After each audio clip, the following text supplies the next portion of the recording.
Хүүхдийн хөгжлийн хоцрогдол, хөгжлийн бэрхшээлийг эрт илрүүлэхийн ач холбогдлыг хөгжлийн бэрхшээлтэй хүмүүсийн эрхийн тухай олон улсын конвенцад хөгжлийн дэмжлэг үзүүлэх үйлчилгээг тухайн хүний хэрэгцээ шаардлагад нийцсэн олон мэргэжилтнүүдийн үнэлгээнд үндэслэн аль болох эрт эхлүүлэх хэрэгтэй гэж заасан байдаг. 2014 оноос Монгол улсад хөгжлийн бэрхшээлтэй хүүхдийн эрүүл мэнд боловсрол нийгмийн хамгааллын салбар комиссийн тогтолцоогоор ажиллаж хүүхдийн хөгжлийн хоцрогдол ялгааг онцлож тодорхойлох ажлыг зохицоор нь хийж гүйцэтгэж байна.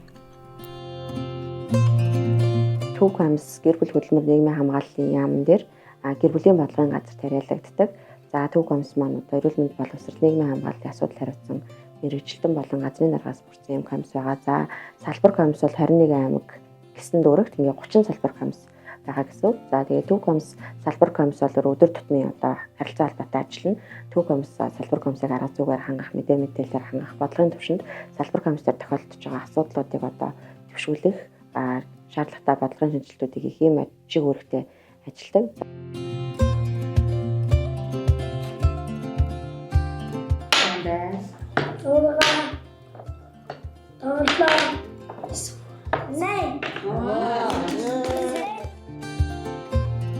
Уранга аймгийн хөгжлийн бэрхшээлтэй хүүхдийн эрүүл мэндийн боловсрол нийгмийн хамгааллын салбар комиссийн хамт олон 2017 онд байгуулагдсан цагаасаа хойш нүүдлийн хурлыг сумдаа зохион байгууллаа.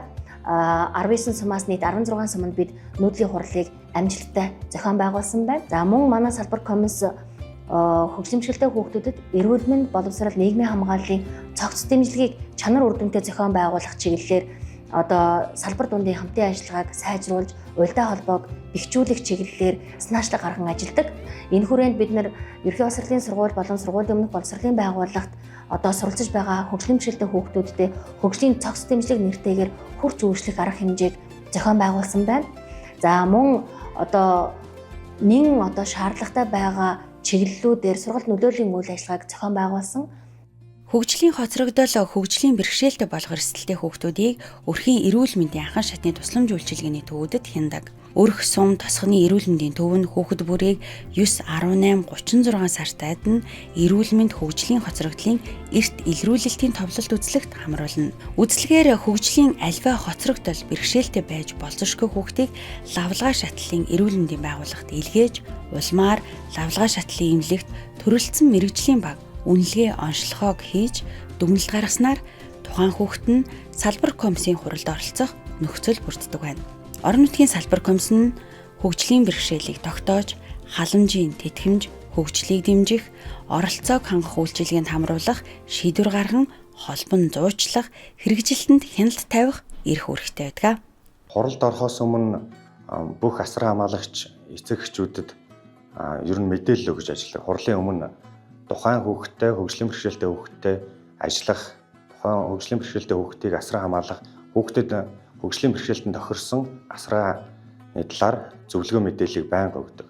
Тэгээд манайхаас гарсан шийдвэрийг хөдөлмөр халамж үйлчилгээний газар дээр нөхцөл байдлын үнэлгээгээ тухайн иргэдэд гэрээ байгуулад тухайн асаргааны талаар зөвлөгөө өгөөд үйлчилгээг үзүүлж байна.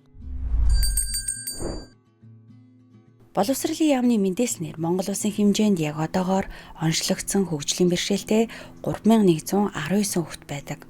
2023-аас 2024 оны хичээлийн жилд 1900 гаруй хүүхэд тэгш хамруулах сургалтанд хамрагдаж байна.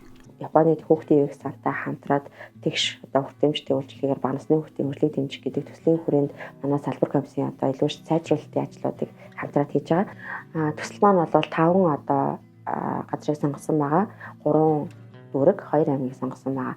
Эхний ээлжинд 3 дүүрэг 2 аймаг дээр бол бүх одоо гишүүдийг чадахжуулах сургалт явсан. Сургалт бол айгүй их дутагдaltaй байсан. 21 аймагаас одоо яг бүх одоо гишүүдэд татаж ирээд сургалт хийн гэдэг бол санхүүгийн хувьд цаг зав айгүй асуудалтай учраас тэр болгон чадахжуулах сургалт явдаггүй. Төслийн үр дүнд ямар ч байсан 5 комисс дээр ингээд нөгөө бүх гишүүдийг хамруулах сургалт явсан нь эхний ээлжинд комиссийн үйл ажиллагааны ойлголтыг маш сайн болгож чадсан. Мөн нөгөө эцэгчүүдэд зориулсан мэдээллийн ийм гарын аргалыг бэлтгэж байгаа. Дээрээс нь бодлогын шинжилгүүдээр одоо төсөл маань хамтарч ажиллаж байгаа. Одоо жишээлбэл дөрмийн хилцүүлэлт дээр хамтарч ажиллах, салбар комиссийн гишүүдийн одоо үйл ажиллагааг тестлэх чеклистийг бас гаргаж байгаа гэд бодлогын шинжилэлтээр бас хамтарч ажиллаж байгаа учраас эндээс бас үйл ажиллагааны болон бодлогын хүрээнд 24 онд нэлээдгүй олон одоо салбар комиссийнхаа бичиг баримтууд дээр өөрчлөлт хийхээр төлөвлөд одоо ерөнхийдөө бас боловсруулалт нь гарах шатндаа явж байгаа.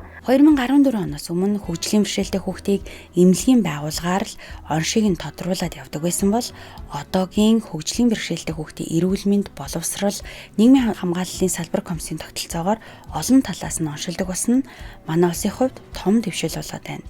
Учир нь тухайн хүүхдийн асуудлыг зөвхөн өвчин эмгэг гэдгээс нь гадна хүүхдийн хөгжлийн цогц асуудлаар нь өргөн хүрээнд харж, онцлож, шаардлагатай тусламж үйлчилгээг тодорхойлдог болсон. 2024 оны 11-р сарын 1-ний өдрийн байдлаар Уранgai аймгийн хэмжээнд 0-18 насны 581 хөгжлийн бэрхшээлтэй хүүхэд байна. Эдгээр хүүхдүүдийн боловсрол хамрагдах насны нийт хүүхдийн 87% нь боловсролын үйлчилгээнд хамрагдаж байгаа нь өмнөх оны мөн үетэй харьцуулахад 0.3%-аар өссөн байна. За боловсролын үйлчилгээнд хамгийн олон хүүхэд хамрагдаж чадахгүй байгаа сум бол Арвай хэр сум байна. Тэр Арвай хэр сум нь сургууль цэцэрлэгт хамрагдаж чадахгүй байгаа сургууль цэцэрлэгийн насны 10 хүүхдийн гэрээр айлчилж одоо холбогдох төрийн үйлчилгээнд хамруулах, эцэг их одоо асран хамгаалагчдын үүрэг оролцоог нэмэгдүүлэх, тэдэнд эрүүл мэндийн боловсрол олгох, шаардлагатай үйлчилгээнд нь холбон зуршлах чиглэлээр гэрээр айлчлах энэ үйл ажиллагааг бид бас санаачлан зохион байгуулсан сайн жишээг дурдахад таатай байна. Цаашид хөгжлийн бэрхшээлтэй хүүхдийн эрүүл мэнд, боловсрол, нийгмийн хамгааллын салбар комиссийг тогтмол үйл ажиллагаатай, орон тооны гишүүдтэй болгох, хүүхдийн хөгжлийн цогц дэмжлэгийг илүү өргөн хүрээнд хүргэх шаардлага байсаар байна.